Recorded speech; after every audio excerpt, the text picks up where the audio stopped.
D K Shivakumar ಮತ್ತು D K Suresh ಇವರು ಅಣ್ಣ ತಮ್ಮ ಇಬ್ಬರೇ ಒಂದು ಆ್ಯಂಗಲ್, ಇನ್ನು ಉಳಿದವ್ರದ್ದೆಲ್ಲರದು ಒಂದು ಆ್ಯಂಗಲ್ ಅನ್ನೋ ಪರಿಸ್ಥಿತಿ ಇದೆ.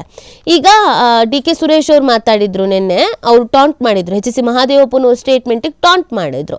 ಈಗ ಒಬ್ರನ್ನೊಬ್ರು ಸಮರ್ಥಿಸ್ಕೊಳ್ಬೇಕು, ಅಣ್ಣ ತಮ್ಮ ಅವ್ರ ಬೆನ್ನಿಗೆ ಇವರು, ಇವ್ರ ಬೆನ್ನಿಗೆ ಅವ್ರು ನಿಂತ್ಕೊಳ್ಬೇಕು. ಈಗ ಇವ್ರದ್ದು ಒಂದಷ್ಟು ಬೆಳವಣಿಗೆ ಆಗ್ತಾ ಇದೆ. ಏನು ಸಮಯ ಬಂದಾಗ ನಾಯಕತ್ವ ಕುರಿತು ಸಿದ್ದು ಉತ್ತರ ಅಂತ ಡಿ ಕೆ ಹೇಳ್ತಾ ಇದ್ದಾರೆ.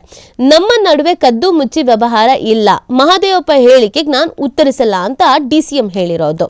ನಾಯಕತ್ವ ವಿಚಾರವಾಗಿ ಸಿದ್ದರಾಮಯ್ಯನ ನನ್ನ ನಡುವೆ ಕದ್ದು ಮುಚ್ಚಿ ಗುಟ್ಟಿನ ವ್ಯವಹಾರ ಏನು ನಡೆದಿಲ್ಲ ಅಂತ ಹೇಳ್ತಾ ಇದ್ದಾರೆ. ಬಟ್ ಎಲ್ಲರ ಎದುರುಗಡೆ ಆಗಿದೆ ಅನ್ನೋದು ಇದ್ರ ಅರ್ಥ ಇರ್ಬೋದು, ಹೈಕಮಾಂಡ್ ಎದುರುಗಡೆ ಆಗಿದೆ ಅನ್ನೋದು ಇದ್ರ ಅರ್ಥ ಇರ್ಬೋದು, ಅಥವಾ ಮಾತೇ ಆಡಿಲ್ಲ ಅನ್ನೋದು ಇದ್ರ ಅರ್ಥ ಇರ್ಬೋದು, ಗೊತ್ತಿಲ್ಲ. ಅವ್ರು ಹೇಳ್ತಾ ಇರೋದು ಕದ್ದು ಮುಚ್ಚಿ ವ್ಯವಹಾರ ನಡೆದಿಲ್ಲ ಅಂತ. ಸಮಯ ಬಂದಾಗ ಸಿದ್ದರಾಮಯ್ಯನವರೇ ತಮ್ಮ ತೀರ್ಮಾನದ ಬಗ್ಗೆ ಜನರಿಗೆ ಸಂದೇಶ ನೀಡ್ತಾರೆ ಅಂತ ಹೇಳಿದ್ದಾರೆ.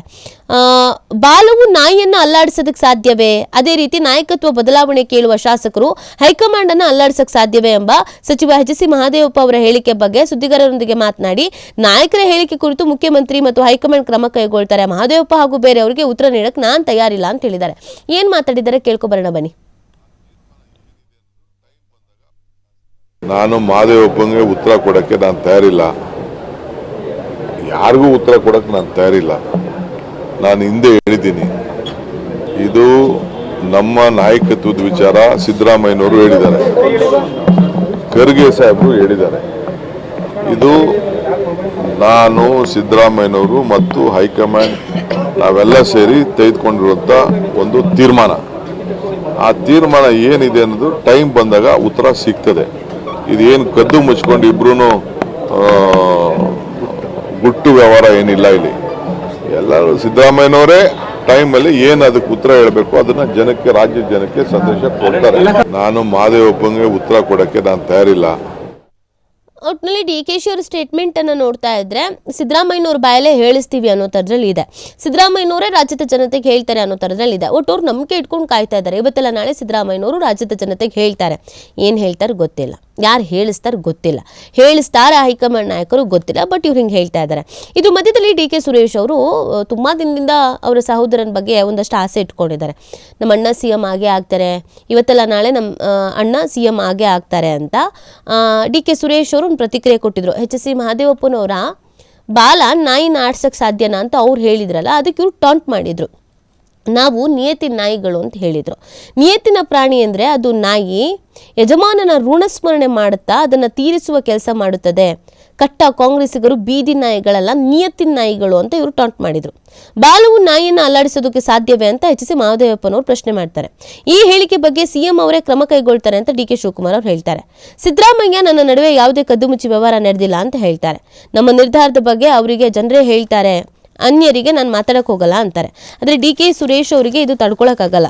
ಅವ್ರು ಅದಕ್ಕೇನೆ ನಾಯಿ ಅನ್ನೋ ಸ್ಟೇಟ್ಮೆಂಟಿಗೆ ಅವ್ರು ಪ್ರತಿಕ್ರಿಯೆ ಕೊಡ್ತಾರೆ. ಸೊ ಕಟ್ಟ ಕಾಂಗ್ರೆಸ್ಸಿಗರು ಬೀದಿ ನಾಯಿ ಅಲ್ಲ, ನಿಯತ್ತಿನ ನಾಯಿ ಅಂತ ಹೇಳಿದ್ದಾರೆ. ಅವ್ರು ಏನು ಮಾತಾಡಿದ್ದಾರೆ ಕೇಳ್ಕೊಬರೋಣ ಬನ್ನಿ. ನನಗೆ ಅದರ ಬಗ್ಗೆ ಮಾಹಿತಿ ಇಲ್ಲ, ಯಾರ ಬಗ್ಗೆ ಅವರು ಉಲ್ಲೇಖ ಮಾಡಿದ್ದಾರೆ ಅಂತ ಹೇಳಿ. ಕಟ್ಟ ಕಾಂಗ್ರೆಸ್ಸಿಗರು ಯಾರು ಕೂಡ ಬೀದಿ ನಾಯಿಗಳಲ್ಲ, ನಿಯತ್ತಿನ ನಾಯಿಗಳು. ಕಟ್ಟ ಕಾಂಗ್ರೆಸ್ಸಿಗರೆಲ್ಲರೂ ಕೂಡ ನಿಯತ್ತಿನ ನಾಯಿಗಳೇ ಹೊರತು ಬೀದಿ ನಾಯಿಗಳಲ್ಲ. ನಾನು ಹೇಳಿಲ್ವಲ್ಲ ಹಂಗಂತ. ಕಟ್ಟ ಕಾಂಗ್ರೆಸ್ಸಿಗರು ನಾಯಿಗಳಲ್ಲ, ಯಾವತ್ತೂ ಕೂಡ ಋಣವನ್ನ ತೀರಿಸುವಂತ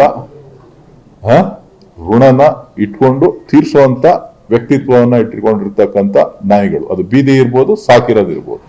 ಯಜಮಾನನಿಗೆ ಯಾವತ್ತೂ ಕೂಡ ಋಣ ತೀರಿಸ್ತದೆ. ನನಗೆ ಅದರ ಬಗ್ಗೆ ಮಾಹಿತಿ ಇಲ್ಲ.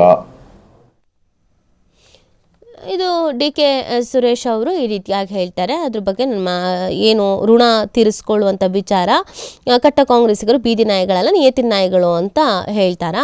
ಇದಕ್ಕೆ ಸಂಬಂಧಪಟ್ಟಂತೆ ಇನ್ನೂ ಒಂದು ಸ್ಟೇಟ್ಮೆಂಟ್ ಇದೆ. ಇದು ಶಾಸಕರನ್ನ ಬೀದಿ ನಾಯಿಗೆ ಹೋಲಿಸ್ತವ್ರು ಶಾಸಕರಲ್ವಾ ಅಂತ ಮಹಾದೇವಪ್ಪಕ್ಕೆ ಶಾಸಕ ಶಿವಗಂಗಾ ತಿರುಗೇಟು ಕೊಟ್ಟಿರೋದು. ಒಂದು ಕಡೆಯಲ್ಲಿ ಡಿ ಕೆ ಸುರೇಶ್ ಅವರು ತಿರುಗೇಟು ಕೊಡ್ತಾರೆ, ಇನ್ನೊಂದು ಕಡೆಯಲ್ಲಿ ಶಿವಗಂಗಾ ಅವರು ತಿರುಗೇಟನ್ನು ಕೊಟ್ಟಿರೋದು.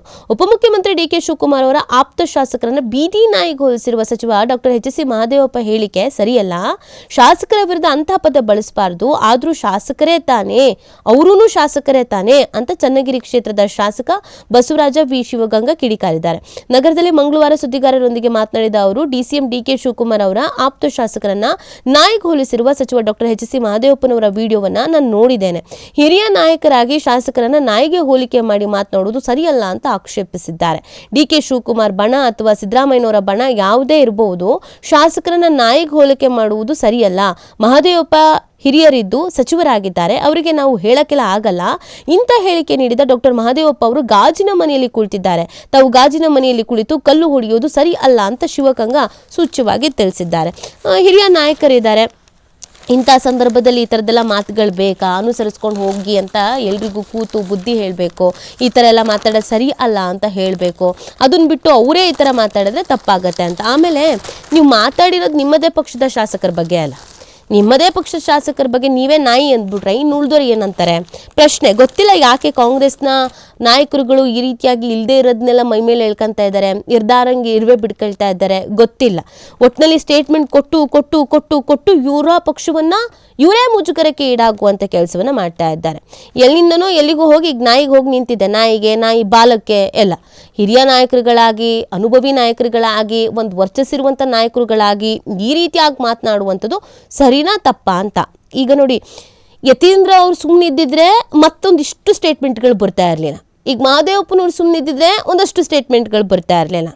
ಸೊ ಇದು ಅವ್ರು ಕೊಟ್ಟರು ಅಂತ ಇವ್ರು ಕೊಟ್ಟರು ಅಂತ ಅವರು ಮಾತಾಡ್ಕೊಂಡು ಇದನ್ನ ಜಾಸ್ತಿ ಮಾಡ್ಕೊಳ್ತಾರೆ. ಈ ಗಾಯನ ಕೆರೆದು ಇನ್ನೊಂದು ದೊಡ್ಡ ಗಾಯ ಮಾಡ್ಕೊಳ್ಳೋದು ಅಂತಾರಲ್ಲ, ಹಂಗೆ ಮಾಡ್ಕೊಳ್ತಾ ಇರೋದು ಕಾಂಗ್ರೆಸ್ನವರು. ಗೊತ್ತಿಲ್ಲ ಯಾವತ್ತಿಗೆ ಈ ಸ್ಟೇಟ್ಮೆಂಟ್ಗಳನ್ನೆಲ್ಲ ಕೊಡೋದು ನಿಲ್ಲಿಸ್ತಾರೆ ಅಂತ. ಈ ಸ್ಟೇಟ್ಮೆಂಟ್ ವಿಚಾರಕ್ಕೆ ಸಂಬಂಧಪಟ್ಟಂತೆ ಮಾತಾಡ್ಬೇಕಾದ್ರೆ ಇನ್ನೊಂದು ನೆನಪಾಯಿತು, ಇನ್ನೊಂದು ಸುದ್ದಿನೂ ಕೂಡ ಇದೆ ಇದಕ್ಕೆ ಸಂಬಂಧಪಟ್ಟಂತೆ. RSS ಬಗ್ಗೆ, BJP ಬಗ್ಗೆ ಮಾತಾಡ್ತಾ ಇರೋದು. ಇದು ಮುಂದಿನ ಸುದ್ದಿ, ನೋಡ್ಬಿಡೋಣ. ಅಂದರೆ ಕಾಂಗ್ರೆಸ್ನವರು ಯಾಕೆ ಈ ಥರದ ಸ್ಟೇಟ್ಮೆಂಟ್ಗಳನ್ನು ಕೊಡ್ತಾ ಇದ್ದಾರೆ ಅಂತ.